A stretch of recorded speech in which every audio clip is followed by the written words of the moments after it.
Yann de Beaulieu, bonjour. Pourquoi cette formation est organisée aujourd'hui et à qui elle s'adresse? Alors en fait, on a mis en place aujourd'hui une formation de ce qu'on appelle des futurs correspondants du réseau Loup. Ce sont des personnes, ils sont une quarantaine là actuellement, formés sur 2 jours, qui seront en capacité de collecter tous les types d'indices qui pourraient révéler la présence du loup dans un département. Ce sont des gens avec des profils extrêmement variés. Il y a des éleveurs, il y a des représentants d'administration, il y a des représentants de la Chambre d'agriculture, des techniciens de fédération de chasse, des associations de protection de la nature, des vétérinaires, c'est extrêmement varié.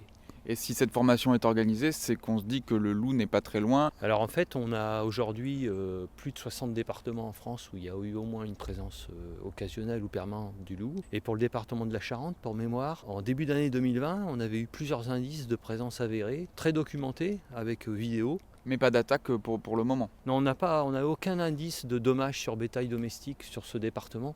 Mais tout l'intérêt justement de la formation, c'est de détecter grâce à ce réseau le plus vite possible une présence quand elle arrivera. Par exemple l'observation visuelle qui est le plus courant, surtout qu'aujourd'hui beaucoup de gens ont un smartphone et nous transmettent des images qu'on analyse. Il peut y avoir des empreintes et des pistes laissées sur des terrains qui viennent d'être préparés pour les cultures. Ça peut être également des indices biologiques, par exemple évidemment de la collecte de crottes qui sont suspectées des crottes de loup et qu'on analyse. Et puis il y a évidemment, en cas de suspicion de dommages sur bétail, ce qu'on appelle les constats de dommages. On a une série d'indices, notamment sur le mode de mise à mort et sur les parties consommées qui peuvent permettre d'orienter sur la responsabilité du loup. Les lieux de prise de l'animal pour sa mise à mort, en particulier l'égorgement, qui est assez classique chez le loup.